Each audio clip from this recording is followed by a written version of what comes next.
And you could look at any camera you want. The mic again, is that the best thing? Sure. Just Mike? Do you want to do that? Sure. Yeah. All right. Yeah. Look at me. All right, so Well, if you can stand doing that. you're sexy beast. I know. My name is Kevin Callan, and I'm at the Ottawa Outdoor Adventure Show. This is the second year for the show, and I think it's a really good show. The audience here is really keen and enthusiastic about camping. I think everybody that lives in Ottawa loves going out camping, so it's really good. This is my, I don't know, I'm on a road tour. I'm like a rock star. I'm going to all these shows. I was at Canoeist last year, or last week, Toronto the week before. I'm doing a bunch of other shows. And it's kind of a burnout, but not. You get to meet so many really nice people, and they're all pumped to get out there right now. They're very enthusiastic to go canoeing and stuff like that. So I'm really enjoying it. I'm promoting 2 books. I will never do that again. I'll never write 2 books in 1 year. What happened was Dundurn Press, a new publisher I've never worked with, they asked me to write this book. It's a collection of stories and misadventures, Dazed but Not Confused. And I said yes because I've written a book like that before. I've written guidebooks about where to go from A to B.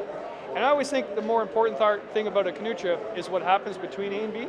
And I've done that in my guidebooks in one sense, but not just as a storybook. So this is what happens between A and B.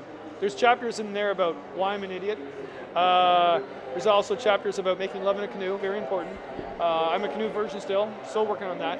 And what else? There's stories in there about, Speedo Man, my neighbor, who I go paddling with, that wears a black Speedo, really embarrassing. There's stories about how really silly things have happened to me on TV and media. For example, I was just on CBC Radio this morning, making coffee downtown. Great idea to get up early in the morning, make camp coffee for all the people walking by. Nobody wanted my coffee. So, and then the fire marshal came and wanted to know why I had an open flame on the main street.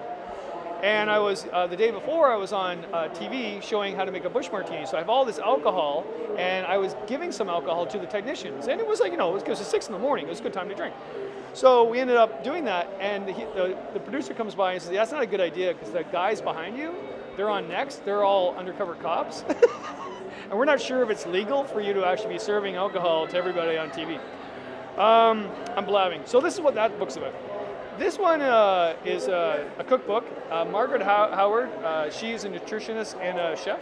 And my regular publisher, Firefly, Boston Mills, so they said, Kevin, we want you to write a cookbook with Margaret Howard. And I said, well, I'm running this one, and I don't really have time. And they said, well, what's happening is she's not really a camper, she's a good cook, and we want to put her meals into a camping fashion, and you could do that. It was such a good idea that I said, yes, I'll do 2 books during that time. So I decided it was a good idea to basically go with Margaret Howard and write the how-to part. So I wrote how to do the cooking, and she wrote the recipes. So it came out, and this book is out today. It just came out today. And both books are doing really well. It was amazing. I really didn't think this book would do that well, to be quite honest. No reason except it's a storybook. I've never done that before, and it's doing extremely well.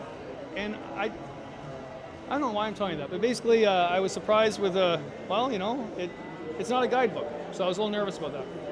This one, I also didn't expect it to do quite well. I mean, it's a cookbook, right? But then I realized everybody wants a cookbook. So life is good is what I'm trying to get at.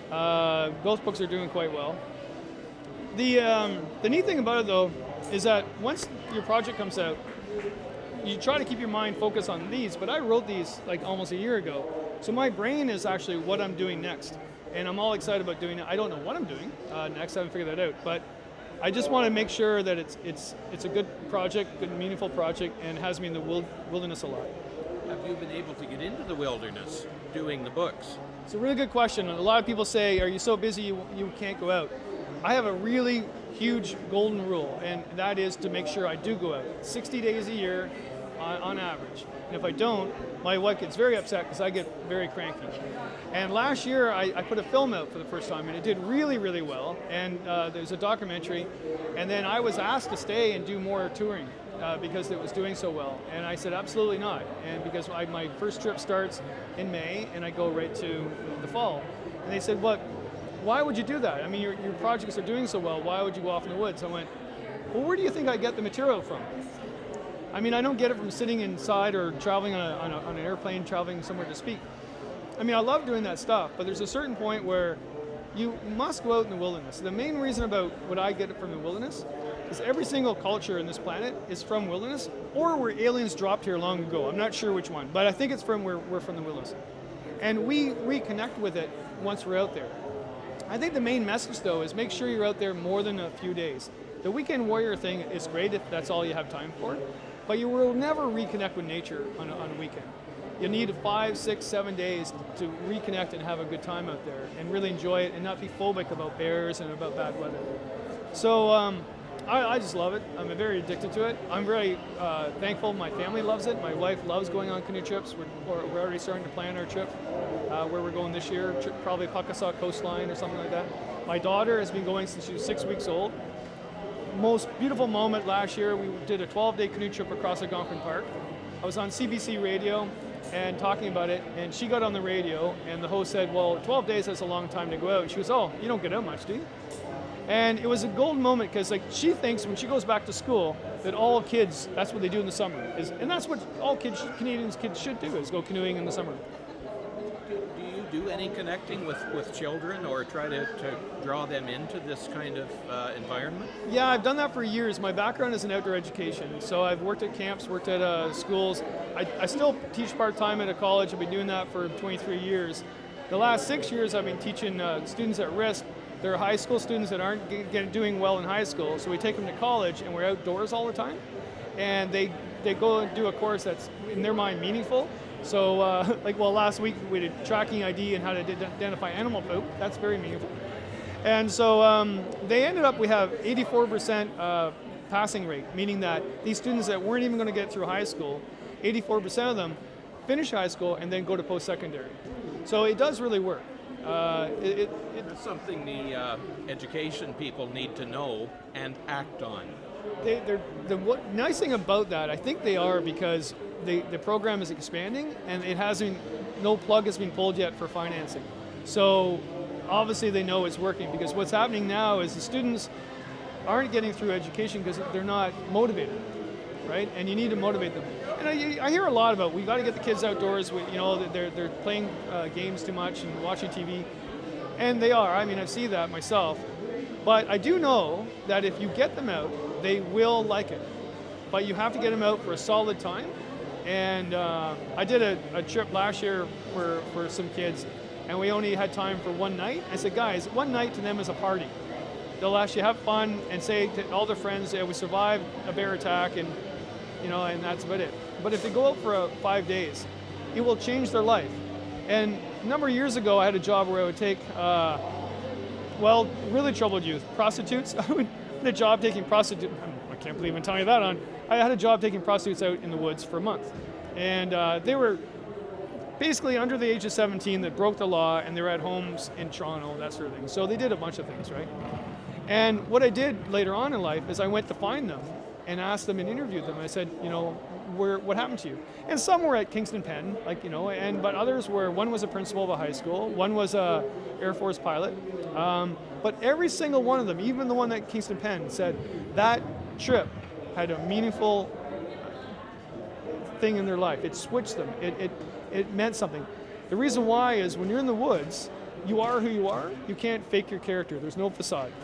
And I think that's really important. That's great you have that connection with kids, because that's where we have to go. I mean, we're getting a little older, and that has to be passed on. I'm a spring chicken, Mike. Yeah, I know. Me too.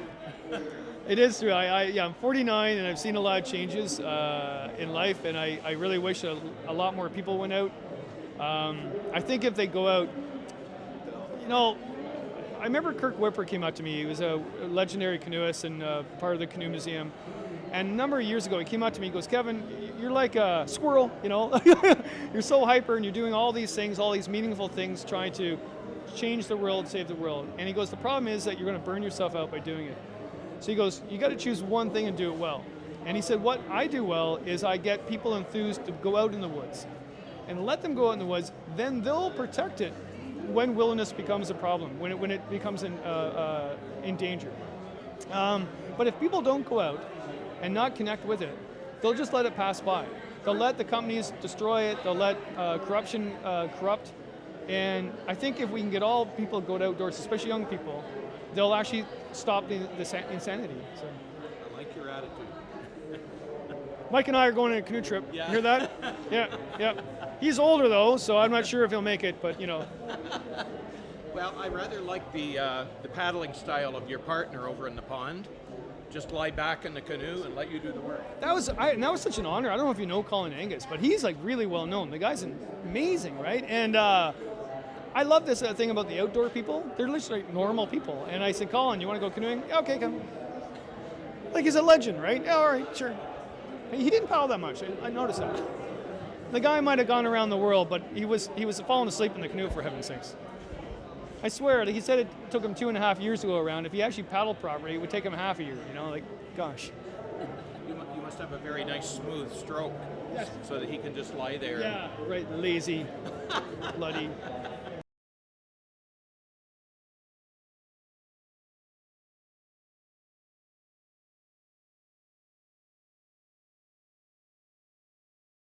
Thanks a lot.